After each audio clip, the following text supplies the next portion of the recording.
elections continues. First oil exhibition opens to the public, GDF's capacity is being boosted, and Guyana assumes chairmanship of G77, receives full support from member countries. Stay with us as we take you through major stories covered from January 11th to 17th, 2020.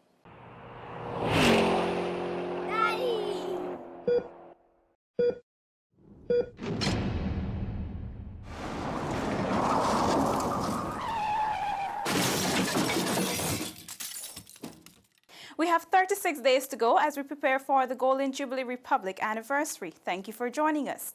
With the opening of the commemorative First Oil public exhibition on Friday, Guyanese from all walks of life are now able to see firsthand the historic first oil that was retrieved from the country's first oil production vessel, the Liza Destiny.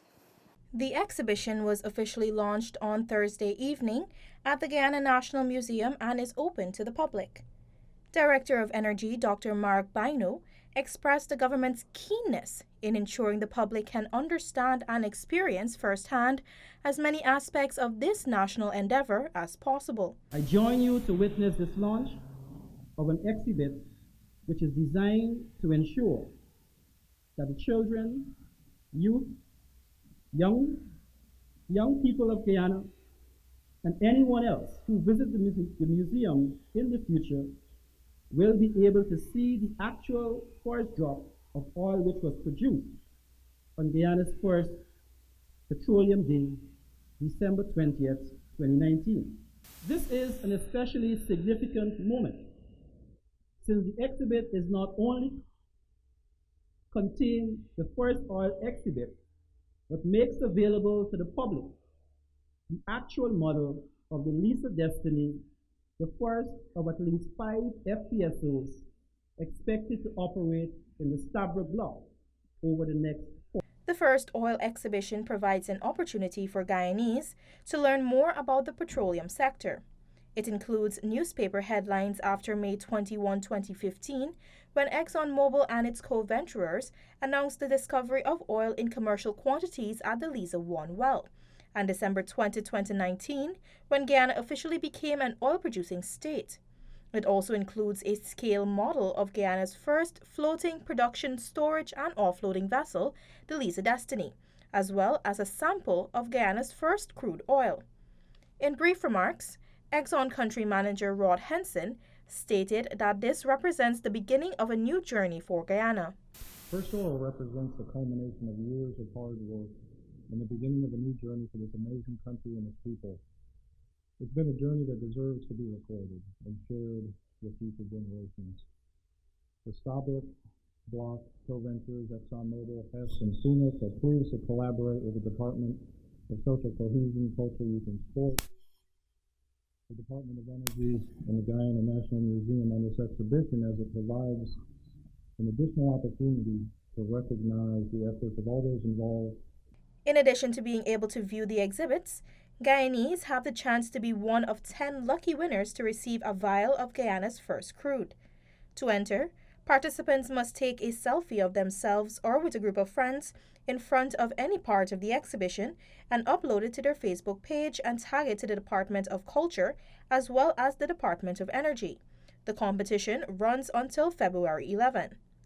The photograph with the most likes or shares will win a vial. Commander-in-Chief of the Armed Forces, President David Granger, on Thursday, while addressing the annual Guyana Defense Force Officers Conference, outlined that the force's capabilities will be enhanced as the nation embarks on the decade of development. The President noted that the GDF's overarching defense policy implies that all the elements of national power, diplomatic, economic, military, political, social, and technical, will be employed to reinforce defense and promote economic development. The head of state said that under the coalition, improvements in the technical core, the Air, Engineer and Signal Corps and Coast Guard enhanced the force's agility and capability. The force's recapitalization program has been boosted by increases in central government's budgetary allocations at great cost. You see the finance minister's squirming. The force has received financial resources to improve its capabilities. Budgetary allocations increased by more than 72.7% from $8.0 billion in 2014 to $13.9 billion in 2019. The Commander-in-Chief explained that in the decade of development, the GDF's capacity will be enhanced. The decade of development will incorporate policies to better equip the Defense Force to protect this country's natural resources on land and at sea. The Defense Force today, officers, is superior to what it was 5 years ago. Public confidence in its capabilities has been restored. National defense, as a consequence, has improved. These improvements will continue in the ensuing decade. President Granger described the GDF as the guardian of the country's national patrimony, which is integral to its economic development. Economic security is essential to national development. The people of this country can benefit from its bountiful resources only if they are protected. Officers Conference 2020, therefore, should consider the Defense Force's role in strengthening border and maritime defense and ensuring the economic development of our beloved country. The Guyana Defense Force celebrates its 55th anniversary on November 1 this year. Paul McAdam for InfoHub. Guyana on Wednesday took over the chairmanship of the Group of 77, G77, for the year 2020. At the formal handover, Palestinian Foreign Minister Riyad al-Malki, whose country chaired the group for 2019, passed the gavel to Prime Minister the Honorable Moses Nagamutu. Thank you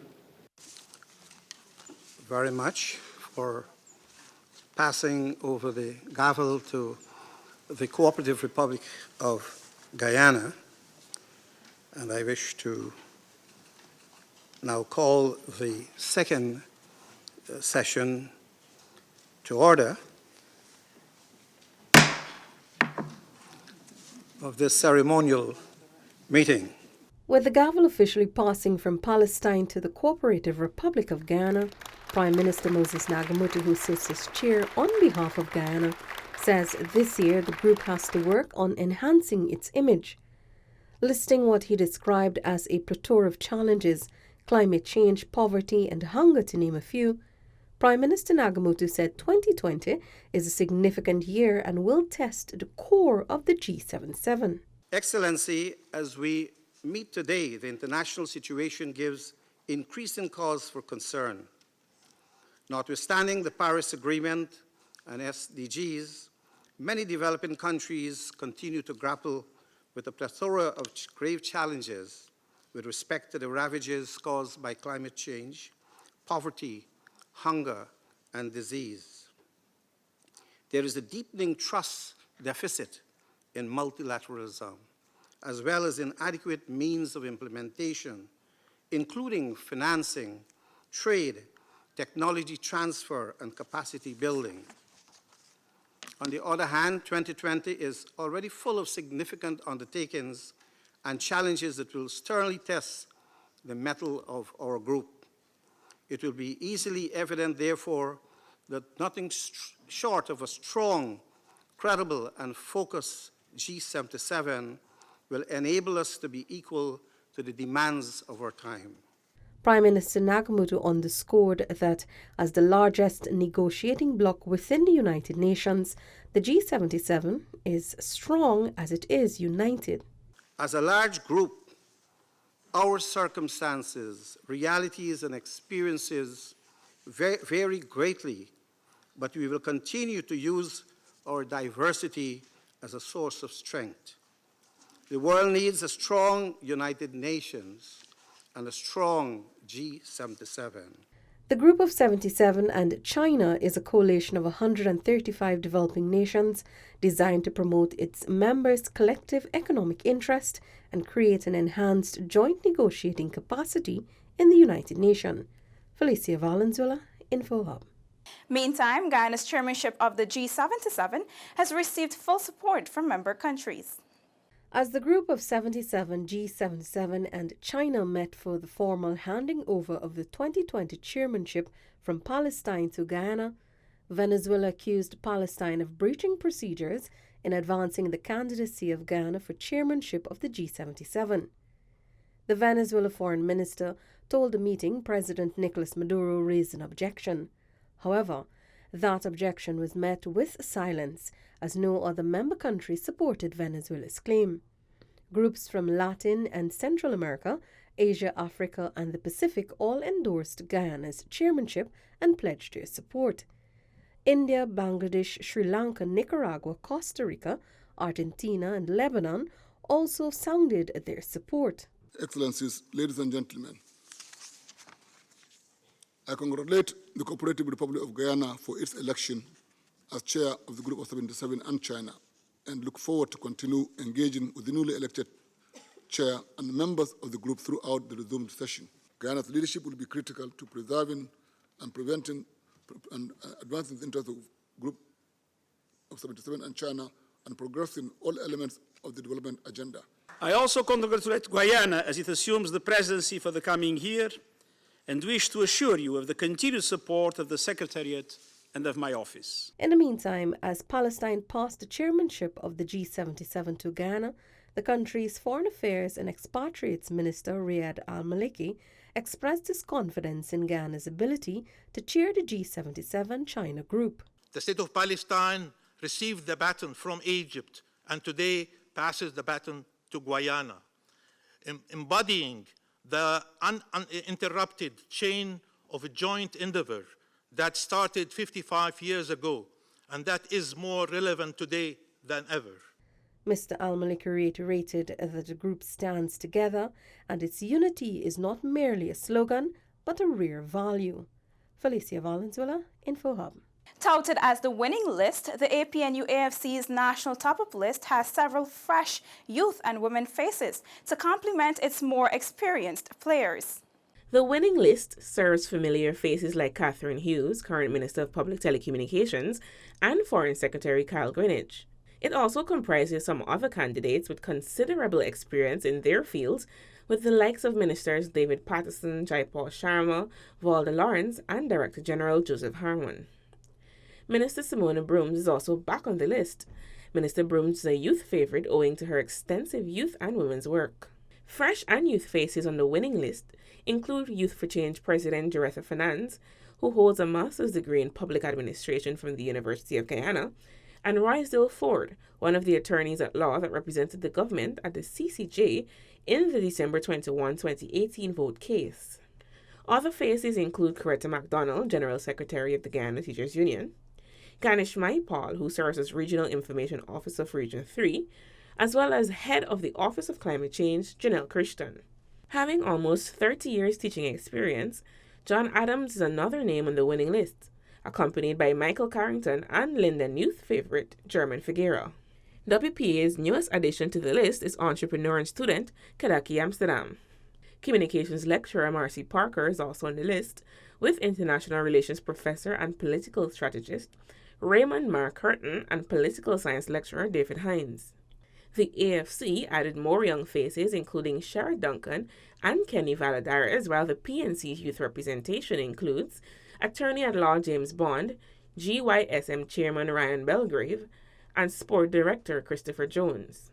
Legal advisor to the Office of the Prime Minister Tamara Khan is also on the winning list, along with former Chief of Staff of the Guyana Defence Force, retired Rear Admiral Gary Best.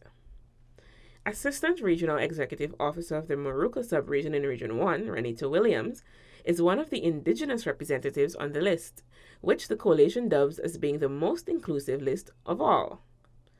Other Indigenous representatives include State Minister Dawn Hastings Williams, Vice President Sidney Allicock, and Minister Valerie Garrido-Low. The list has also retained younger faces like Public Service Minister Tabitha Sarbo-Halley and Renard Ward, while some newer faces include Director of Public Information Imran Khan and NCN's Deputy CEO Michael Leonard. According to several members of the APNU+AFC coalition, the list is the strongest and most inclusive list in this election season. The winning list has become a viral social media hashtag, and with its inclusion of more youth, women, and a wider ethnic makeup, the coalition is confident of its victory at the March 2nd general and regional elections. Letitia Isaacs for InfoHub. Residents of several communities along the Linden-Suzdijk Highway commend the first-time installation of streetlights along the busy thoroughfare. Shaquille Bourne has that story. After waiting for decades, the road to Linden is now being made visible for nighttime travel with energy-efficient LED lights. In Kurukururu, where lights were outfitted, some residents shared their views. First up was fruit vendor Christian Mutilal. The light on the highway is very good, and I believe they should run it right through. Small business owner Sharon Holder noted her satisfaction with the recent development. Since I come on the Linden Highway, it's about probably 80, 90 years now, and I always know it without light. For me, I don't like traversing there in the night because of the darkness. So it's a good thing for me and everybody, all the residents in the area. In Linden, taxi driver Ron Higgins, who has worked the Linden to Georgetown route for more than 10 years, said the lights enable road safety. I think it's a very good thing that the lights been put up and stuff like that, because you get a lot of accident is happening whereby people knock down people and drive away and all these things. So with the light now, you're able to get a better chance to see people and them kind of thing. Another taxi driver, Van Dyke Orna, has some 28 years experience under his belt. He says the Linden Highway lights will positively impact his trade. I was really working at night, but like all the light there encouraged me more to be there in the night. When they had light, I used to work, but I used to gotta focus more, to observe, So now the light is there, to put me on too much focus pressure for observe what's in the corner anyway. Under the Public Infrastructure Ministry, lights are being installed along the densely populated areas of the highway. During the rehabilitation of the highway, the entire stretch from Suzdijk to Linden will be outfitted with lights. Shaquille Bourne for InfoHub. Diplomats representing the United States of America, Britain, and the European Union have commended the Guyana Elections Commission GCOM for its operations on nomination day. It looks like everything's running according to schedule, and very satisfied that we're at this point, and congratulate GCOM to getting the nation to this point. That was United States Ambassador to Guyana, Her Excellency Sarah Ann Lynch. British High Commissioner to Guyana, His Excellency Greg Quinn, echoed similar sentiments. I think things have gone very well today, and we congratulate GCOM and all of the parties who have registered, and we wish them all luck in the upcoming election.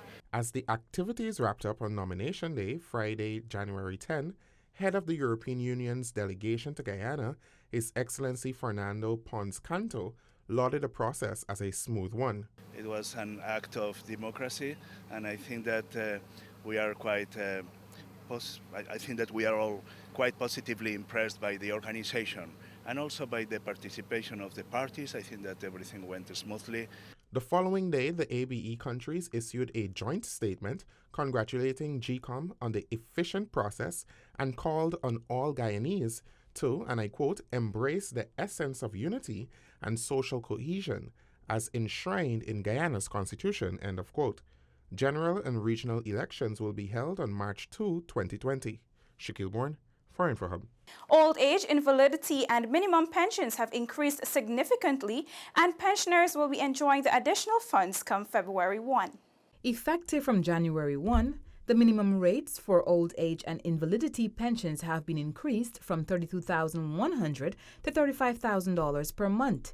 Increase in minimum survivor's pension from $16,050 to $17,500 per month. Also effective from January 1, the monthly insurable earnings ceiling has been increased from $256,800 to $280,000 per month, and the weekly insurable earnings ceilings increased from $59,262 to $64,615 per week. Public Relations Officer of the National Insurance Scheme, Diane Baxter, explained that due to the increases in the insurable earnings ceiling, persons making claims for their NIS benefits will be paid at a higher rate. She is calling on persons to ensure they submit their life certificates in a timely manner to ensure efficient bank payments. We have a statutory date that we send all pensions to the bank, and that's the 22nd of every month. And so you have to ensure that your life certificate is in at NIS by the 10th. In order to catch the same month. Payments will be made on February 1. For InfoHub, Ayana George. Guyana is closer to the implementation and operation of 4 key conventions on international child protection. Guyana has been lauded for taking the lead within the South American continent, being the first to pursue and strengthen laws and policies on child maintenance, child adoption, child abduction, and child protection, 4 conventions of the Hague Conference on Private International Law. Implementing agencies, the Attorney General Chambers, and Ministry of Legal Affairs on Wednesday held a joint meeting with the Hague Conference on Private International Law and the United Nations Children's Fund. Attorney General and Minister of Legal Affairs Basil Williams said Guyana has already agreed to a number of conventions. Guyana has acceded to the Hague Family Conventions, namely the Convention on the Protection of Children and Cooperation in respect of inter-country adoption, Convention on the International Recovery of Child Support and other forms of family maintenance, Convention on the Civil Aspects of International Child Abduction, and Convention on Jurisdiction, applicable law, recognition, enforcement, and cooperation in respect of parental responsibility and measures for the protection of children. The meeting on Wednesday was a follow-up to 2 similar meetings held on the Hague Conventions, the Regional Conference on Family Law held in July 2016, and a national consultation held in September of 2017. UNICEF's children representative Sylvie Foye said Guyana has been leading the way in the rights of children. To name few, alternative care policy was revised and I believe adopted last year. Revision of the adoption law is on the way, and you may also heard the revision of the Kidnapping Act 2011, to name few of them. So allow me to thank you, the AG and the team, HCCH and INATHIO, and the team for making this day possible today. For InfoHub, Alexis Rodney. Tangible benefits are being realized following the restoration of local governance under the coalition government. Minister of Communities, the Honorable Ronald Bulkand, made this remark on Tuesday while addressing his ministry's annual senior staff conference. Minister Bulkand noted that the convening of the conference is unique as it coincides with the coalition administration first term in office. He highlighted the gains of reinstituting local governance, among them empowering hinterland communities, which has resulted in approximately 91% of the population accessing new and, in some cases, improved services. Local government in Guyana is not where it was 4.5 years ago. It has been elevated to a new level. With the huge political and financial investment made by this administration in the past 4 years, this system has now been positioned to strategically support national development, as it was intended when conceptualized. While noting the benefits of renewed local governance, Minister Bulkand said there are some challenges. Neighborhoods and villages are enjoying the dividends of local democracy through improved, ever-improving services. I may add, however, that progress has not been uniform, given the reluctance of the principal political opposition to embrace, even to accept, this model of governance. The Communities Minister also used the platform to highlight developments in the housing and water sectors. The conference was held under the theme Advancing Local Government and Sustainable Community Development through Enhanced Collaboration for Effective Service Delivery in a Green Economy. For InfoHub, Delicia Haynes. The Mayor and City Council facilitated its first ever Open Day initiative, which saw scores taking advantage of the services. The event was held in the compound of City Hall on Tuesday. According to the Mayor of Georgetown, His Worship Yubraj Narain, the event ensures that the concerns of residents are addressed appropriately and promptly. There are numerous complaints so far, and we are ready to address those concerns of the citizens of Georgetown. And I believe that the officers of the main city council also here, and which we are moving in a way. If there is a complaint about the engineer department of drainage, we put forward it to the engineer, and there will be reported and updates on these issues. Both Brentnall Dominic and Bagwati Khan were pleased with the assistance received.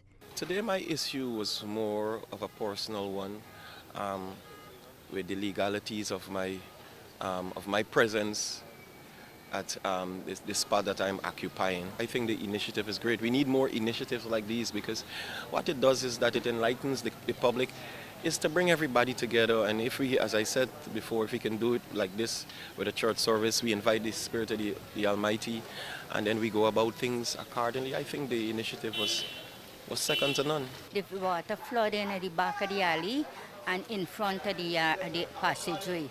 They tell me that they would be coming in 2 weeks' time to check me out.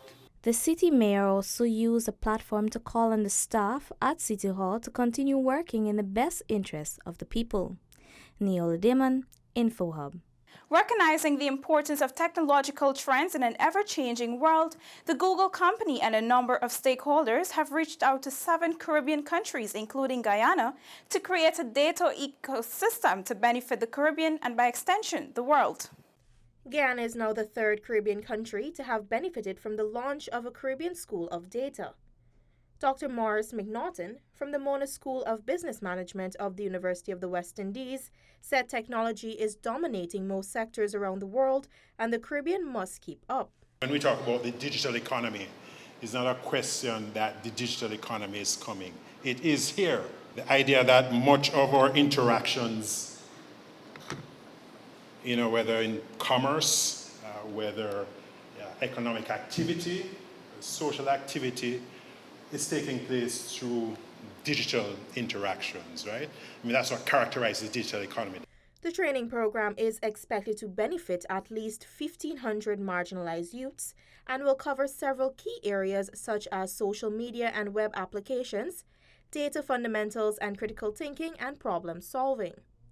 Deputy Vice Chancellor and Chair of the Transitional Management Committee of the University of Guyana, Professor Paloma Mohammed, said that the project is something that can foster the University of Guyana's blueprint to 2040, which is a guide to what the University of the future should look like. One of the fundamental linchpins of that blueprint is our IT infrastructure and this aspirational goal that we would like at least to see 1 graduate at least per household in the country. So seeing this worked out in this way is something that we're very interested in.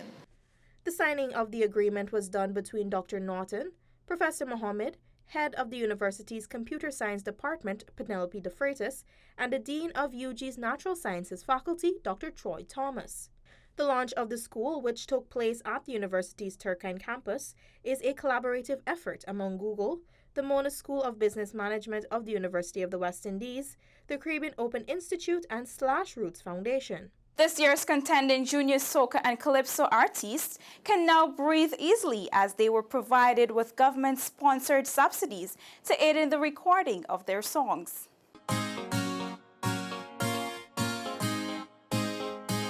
This initiative was once offered to newcomers and veteran calypsonians by the Department of Culture. MASH coordinator Andrew Tyndall explains. For 3 years, we would have supported the recording of the music for the calypsonians and the chutney artists. And last year would have been the last year for that. So this year, they would have paid to record their own music.